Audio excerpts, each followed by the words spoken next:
ভোটের মাধ্যমে জনপ্রতিনিধি বা বিভিন্ন প্রতিষ্ঠান ও সংগঠনের কার্যনির্বাহী পরিষদের নির্বাচন হলেও কখনো কি শুনেছেন কবরস্থান পরিচালনা কমিটির নির্বাচন বা ভোট গ্রহণের কথা?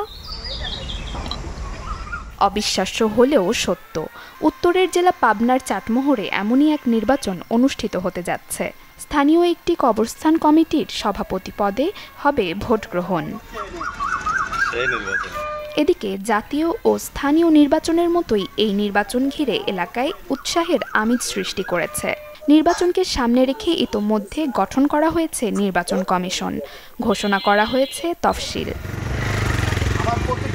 শুধু কি তাই, দুই প্রার্থী মনোনয়ন কেনার পর তা দাখিলও করেছেন। সেই সাথে দেওয়া হয়েছে প্রতীক বরাদ্দ। নিজেদের বিজয় নিশ্চিত করার জন্য ভোটারদের দাঁড়ে দাঁড়ে ঘুরছেন দুই প্রার্থী।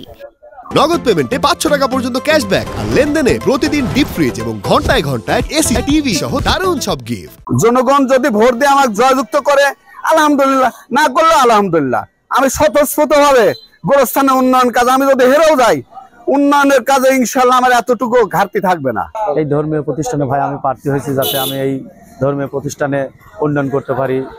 আমি আশা করি সামনে ভবিষ্যতে আমি একজন ভালো সৎ ছেলে, ইন্টারমিডিয়েট পাস, পড়াশোনা জানি, বিভিন্ন জায়গাতে অনুদান আনতে পারবো। চাটমোহর উপজেলার মূলগ্রাম ইউনিয়নে বালুদিয়ার মহরমখালী ও জগতলা গ্রামের কিছু অংশ নিয়ে গঠিত জান্নাতুল বাকি কবরস্থান মেয়াদ শেষ হওয়ার পর সভাপতি সহ কমিটি গঠনের জন্য তোড়জোড় শুরু হয়। বিষয়টি এখন দেশ জুড়ে আলোচনার কেন্দ্রবিন্দুতে পরিণত হয়েছে। নির্বাচন আমেজ খুব ভালো লাগছে।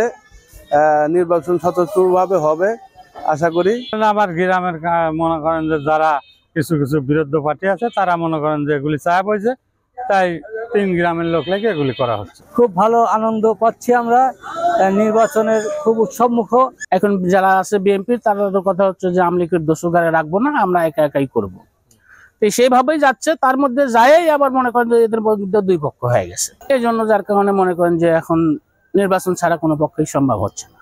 নির্বাচন পরিচালনা কমিটির প্রধান জানান, সুষ্ঠুভাবে ভোট গ্রহণের জন্য সকল প্রস্তুতি সম্পন্ন করেছেন তারা।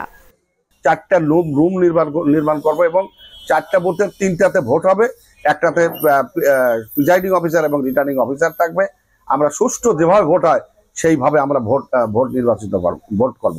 আর শান্তিপূর্ণভাবে নির্বাচন শেষ করতে তৎপর রয়েছে আইন শৃঙ্খলা বাহিনীও। আমরা গোয়েন্দা তথ্য সংগ্রহ করতেছি। যদি এই নির্বাচনকে কেন্দ্র করে আমরা কোনো সংঘর্ষ বা আইন শৃঙ্খলার অবনতি করতে পারে, এই মর্মে কোনো নির্ভরযোগ্য সংবাদ পাই, তাহলে আমাদের ঊর্ধ্বতন কর্তৃপক্ষের সাথে আলাপ আলোচনা করে আমরা এই বিষয়ে পরবর্তী ব্যবস্থা নেব। আগামী 24 মে শনিবার সকাল 9টা থেকে বিকেল 5টা পর্যন্ত কবরস্থান সংলগ্ন ঈদগাহ ময়দানে ভোট গ্রহণ অনুষ্ঠিত হবে। মোট 800 জন ভোটার গোপন ব্যালটে ভোটাধিকার প্রয়োগের মাধ্যমে আগামী 3 বছরের জন্য কবরস্থান কমিটির সভাপতি নির্বাচিত করবেন।